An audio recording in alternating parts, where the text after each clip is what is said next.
देखो आज ये निष्पत्ति है कि प्रवासी भारतीय जो भेनु कार्यस्थली रे बहुत शिक्षणीय हेरिटेज संपन्न एवं आम कला संस्कृति भास्कर्य को देखला भली एवं बहुत वैज्ञानिक एवं एमएसएमई को बेस करी बहुत तथ्य प्रदर्शन होती तेणु आज माननीय राष्ट्रपति द्वारा महामहिम राष्ट्रपति द्वारा भैलिडेसन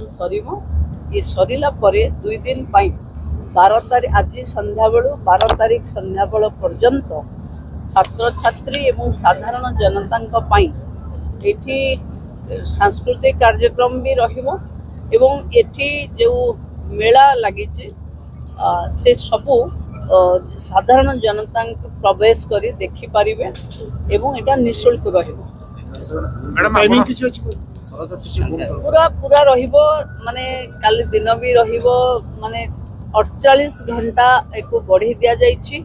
ता सहित कल्चरल प्रोग्राम भी जोड़ा ही जिमो। विवेकानंद जयंती 12 रे आसुछि तेणु विवेकानंद जयंती संध्या बेले पर्यंत विवेकानंद जयंती संध्या बेले पर्यंत ये कार्यक्रम चालू रखिबो। समस्त साधारण लोक देखिबा दरकार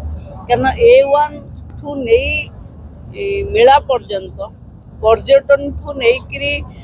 विज्ञान पर्यंत सबू ये प्रदर्शनी अच्छी बहुत शिक्षणीय हेरिटेज रो जिनस अच्छी आम ऐतिह्य अच्छी तेणु एक समस्ते देखिबा सरकार तरफ निवेदन। मैडम तुम सुभद्रा ऑप्ट आउट हेतिला आपण तो कल ट्वीट मध्ये करितले मैडम देखो हमर सुभद्रा रे 31,000 पाखा पाखी ऑप्ट आउट एप्लिकेशन थिला एबे ताकू हमें पोर्टल रे ऑप्ट इन ऑप्शन ऑन करिचु जो माने ऑप्ट आउट हेतिले से माने चाहिले ऑप्ट इन रे निजे एंट्री करि परिबे जदि भूल वशतः ऑप्ट आउट हेतिले ताहले जोड़ी हबार ये गोटे बड़ सुजोग। मैडम प्रवासी ओडिया माने किछि प्रस्ताव दैछथि ओडिसा विकास में पर्यटन विकास में शिल्प क्षेत्र में परिवेश में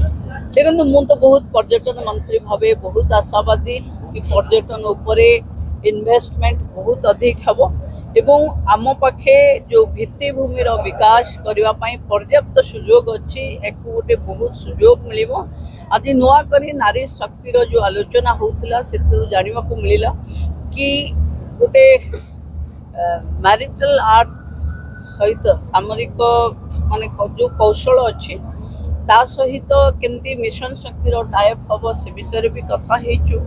हो लगुच आर पीबीडी सरला परे तार जो समीक्षा हम से समीक्षा परे 28-29 उत्कर्ष ओडिशा रे ही आर रूपरेख सामना को आसो। धन्यवाद।